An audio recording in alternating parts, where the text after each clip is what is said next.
Et coucou, j'espère que vous allez bien. Je suis Séverine Tassu, thérapeute holistique, et ma mission c'est de t'accompagner à être, de vous accompagner à être.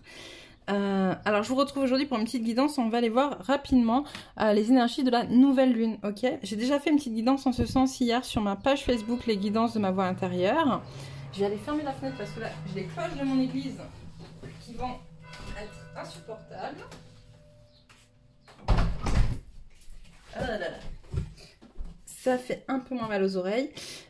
Du coup, je vous disais, j'ai déjà fait une guidance en ce sens sur ma page Facebook, enfin mon groupe Facebook, les guidances de ma voix intérieure.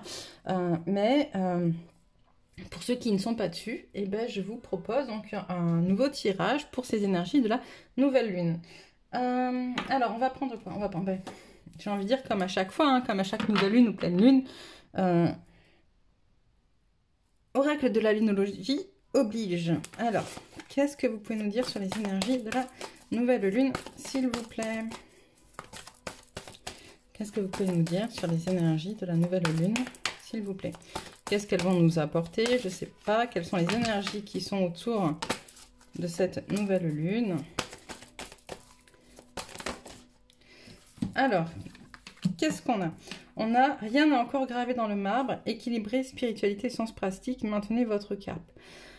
On parle de personnes qui... on est en pleine phase de transition, d'accord? On est en train de clôturer des cycles. Ça, c'est important aussi de l'entendre et de le dire. On a cette capacité à aujourd'hui se défaire de tout ce dont on n'a plus besoin. Mais pour ça, on te demande d'équilibrer justement tes différentes polarités, ok? Il est difficile hein, d'équilibrer la vie spirituelle et la vie matérielle. Mais c'est un peu ce qu'on te demande pour pouvoir justement passer ce cap, tu vois. Et on te demande de le maintenir, ton cap. Donc ça veut dire que pour beaucoup, vous êtes déjà dans la bonne direction. Hop. La prospérité vous attend. Je l'ai eu hier, celle-là aussi. Il y a quand même beaucoup de... un problème personnel va se résoudre et montrer au monde votre vraie nature. C'est important d'aller dans ce sens, de maintenir son cap dans le sens de montrer aux autres qui on est vraiment, puisque notre mission, j'aime à dire qu'on n'a pas de mission de vie, on a une mission d'être qui nous amène justement après à réaliser des choses. Mais tant qu'on ne sait pas qui on est et où on va, comment peut-on savoir ce qu'on a à faire? D'accord? Donc, on vous demande de maintenir votre cap sur montrer au monde votre vraie nature. Donc, continuez à montrer qui vous êtes. Continuez à être en capacité de révéler, de vous révéler déjà à vous-même et de vous révéler aux yeux des autres. Équilibrer spiritualité et sens pratique, donc la vie spirituelle et la vie matérielle. Et on vous dit qu'en faisant ça, un problème personnel va se résoudre. Donc, je ne sais pas quel problème vous avez. Ça peut être d'autres personnels. Enfin... Il y a marqué un problème personnel, ça peut être un problème de couple, un problème de famille, un problème amical, un problème financier, un problème professionnel, enfin voilà. En tout cas, en équilibrant votre vie spirituelle et votre vie matérielle, ça va permettre d'aller résoudre ce problème-là. Et là, on vous dit, rien n'est encore gravé dans le marbre, la prospérité vous attend. Il se peut que pour certains d'entre vous, vous ayez peut-être des difficultés actuelles, financières ou matérielles, et on vous dit, voilà, ne vous inquiétez pas, les choses vont bouger, d'accord? Quand on dit les choses vont bouger, elles ne bougent pas toutes seules, d'accord? Il faut le savoir aussi, c'est en mettant en place les actions nécessaires qu'elles vont bouger. Mais du coup, vous avez la force et les énergies nécessaires pour vous accompagner à les faire bouger dans le bon sens. Qu'est-ce qu'on va prendre? Alors, ok. L'oracle de la terre sacrée. Qu'est-ce que tu peux nous dire? Qu'est-ce que tu as à dire aux gens qui nous regardent pour cette nouvelle lune, s'il vous plaît?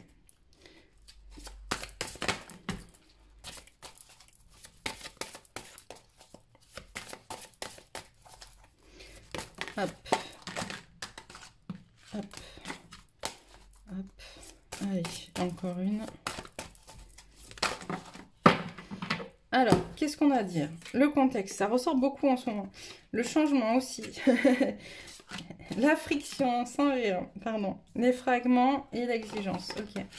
Là, actuellement, on vous dit que les énergies nous poussent à travailler sur notre vie, en fait, sur le contexte dans lequel on est là, incarné ici dans la matière, d'accord? Donc à chacun d'entre vous de revenir sur votre parcours depuis votre naissance, depuis votre incarnation. Peut-être même depuis avant, d'accord?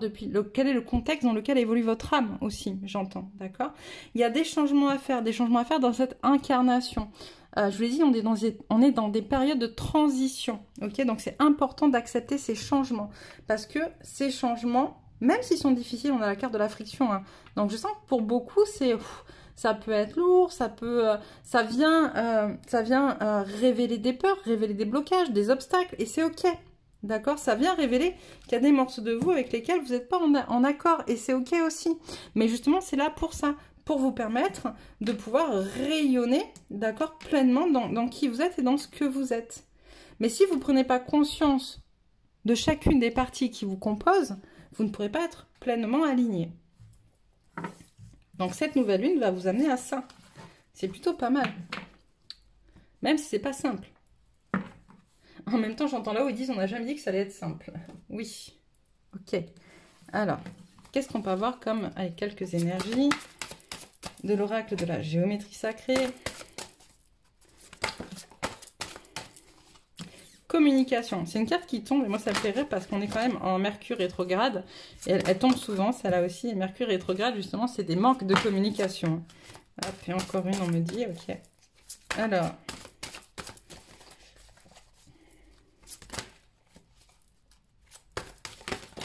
une. Bon, ben ça sera deux. Allez, hop.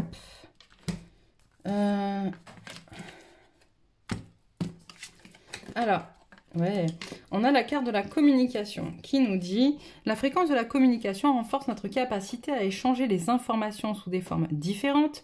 Elle nous rappelle que nous devons diriger chaque information à la fois entrante et sortante vers notre cœur, centre de notre vérité pour demeurer dans le flot de la source et de l'échange équilibré. » Ok, donc je vous le disais, on est en Mercure rétrograde. Il est donc important, encore plus que d'habitude, d'équilibrer ce flot de la communication. Parce que vu que Mercure rétrograde bloque la communication, pas que, mais en tout cas, vu que c'est en lien avec ça, c'est ce qu'on va dire. On va faire une fixation là-dessus. Veillez fortement à faire en sorte que votre communication soit équilibrée. Ça me fait penser aux accords Toltec, que ta parole soit juste. Voilà, pour ceux qui connaissent les accords Toltec. L'autorité. La fréquence de l'autorité nous rappelle que la véritable autorité est puissante, directive, consciente, tout en étant réceptive, sage et aimante. Ça vient avec la communication. C'est-à-dire que pour certains, il va y avoir besoin de se positionner, d'accord, pendant cette nouvelle lune. Il y a différentes façons de se positionner. On ne vous demande pas d'être un dictateur. On vous demande de vous positionner avec autorité. Donc, puissance, directive, conscience, réception, sagesse et amour. Derrière, on nous parle de la passion, d'accord? La fréquence de la passion nous rappelle que sous chaque émotion repose le joyau caché de la perspicacité, de l'équilibre et de la sérénité. Elle nous assiste pour que nous atteignions l'équilibre au sein de cette intensité, mais aussi que nous quittions le chaos et rejoignions la sérénité de notre cœur afin de nous laisser combler par sa sagesse éternelle. Et là, alors, pour ceux qui ne l'ont pas vu, je viens de faire une guidance... pour les féminines et les masculines, ça me parle de la colère, l'émotion de la colère, d'accord? On m'envoie vraiment cette émotion-là. Prenez conscience que cette émotion a besoin de ressortir, d'accord? Pour pouvoir justement permettre de quitter ce chaos intérieur. Parce que tant que vous gardez la colère à l'intérieur de vous, la colère va créer un chaos énergétique dans vos cellules, dans vos vibrations. Qu'est-ce qu'on a? Le chakra couronne. La fréquence du chakra couronne, la fleur de vie violette, renforce notre lien spirituel à l'univers et notre capacité à transmuer une énergie négative en lumière. Je sais plus quand, incessamment sous peu. Pareil, j'ai fait une vidéo, une guidance dans laquelle on nous disait qu'on n'était pas assez connecté à notre chakra couronne, d'accord? Et donc là, on nous demande justement de s'y connecter pour renforcer notre lien spirituel à l'univers et pouvoir justement transmuter ces énergies négatives qui nous entourent ou celles qu'on a à l'intérieur de nous et dont on veut se libérer pour les transformer en lumière. Il y a une possibilité aussi de passer par des méditations en lien avec la flamme violette, qui est la couleur du chakra couronne ici sur cette carte, c'est assez drôle. La flamme violette qui est une énergie qui vient transmuter d'ailleurs les énergies négatives en énergie positive. L'amour romantique, la fréquence de l'amour romantique soutient le voyage qui nous permet de nous épanouir à travers l'expérience et le reflet d'un amour conscient. d'accord? Quand on parle d'amour romantique et d'amour conscient, on parle de... on parle pas de pays des licornes et des bisounours et tout ça, d'accord? On parle de prendre conscience qu'un amour, il est là, il est réel, et qu'il doit être en accord avec qui on est aussi, d'accord? C'est vraiment important de prendre conscience de ça. Et la Merkaba, la fréquence de la Merkaba renforce notre capacité à utiliser notre conscience pour rejoindre les autres couches de réalité et les autres dimensions, et facilite notre accès à notre héritage akashique en unissant dans notre présent l'ensemble de nos expériences pour servir notre plus haut objectif. Donc voilà pour vous avec l'oracle de la géométrie sacrée. Qu'est-ce que je prends rapidement? Hop. Allez. 2-3 cartes du féminin sacré. Après, on verra le message des lumières et puis on arrêtera là pour aujourd'hui. La sexualité sacrée revient beaucoup, cette carte actuellement aussi. Le vent du changement également et au cœur de la confiance. Je crois que je l'ai sorti aussi il y a pas très longtemps. La sexualité sacrée, autorisez-vous à déployer votre vitalité en éveillant votre puissance sexuelle. Alors ça me fait penser, ça me renvoie à cette carte qu'on vient de voir, à celle-là aussi, vous voyez. La sexualité sacrée, c'est notre énergie de vie, d'accord? Notre énergie sexuelle, c'est notre énergie de vie. Alors, je dis pas, quand je parle d'énergie sexuelle, je parle pas de sexe, je parle pas comment dire, je sais pas, de choses en lien avec le sexe. Je parle de cette énergie qui est à l'intérieur de nous et qui nous donne la vie, qui nous donne vie et qui nous pousse à être dans des énergies fortes, d'accord, puissantes, qui vont nous permettre d'atteindre nos objectifs. Le vent du changement. Et si vous regardez la situation sous un angle différent, et je peux me faire confiance et compter sur moi à chaque instant, ok? Donc oui, il y a des changements à faire, on l'a vu tout à l'heure. Il est important d'aller vers ces changements-là, de les mettre en place. Et pour ça, il faut accepter de regarder différemment ce que vous êtes en train de vivre, de poser un regard beaucoup plus objectif et de vous faire confiance sur ce que vous ressentez en posant ce regard objectif sur votre vie. Allez, on va terminer avec 2-3 cartes des lumières intérieures. Allez, alors qu'est-ce qu'on me dit? Hop, hop, hop. Alors, la beauté. La vraie beauté n'est pas physique ou matérielle, elle est énergie et amour. L'ego limité veut prouver. L'âme illimitée veut grandir et aimer. J'ouvre les yeux du cœur et découvre que la beauté se situe en toute chose et en chacun, que ce soit dans la nature ou chez l'enfant à l'intérieur de chacun. La véritable splendeur émane de partout. Je m'ouvre à la magnificence de l'univers dans tout ce qui vit. Physique et lumière. Mon but sur cette terre n'est pas d'acquérir la lumière. Mon but sur cette terre n'est pas d'acquérir la matière ou de gonfler ma personnalité. Je vis pour assimiler les connaissances qui me mèneront à la lumière éternelle. Mon ego cherche à satisfaire mes besoins matériels.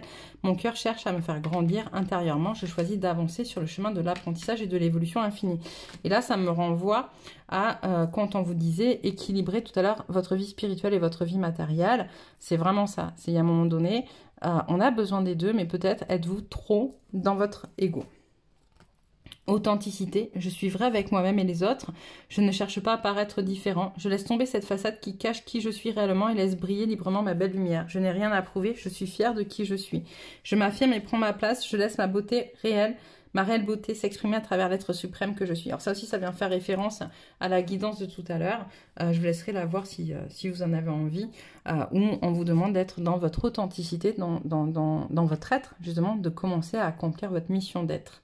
Donc voilà. N'hésitez pas à laisser en commentaire si ça vous parle, si c'est ce que vous vivez ou pas.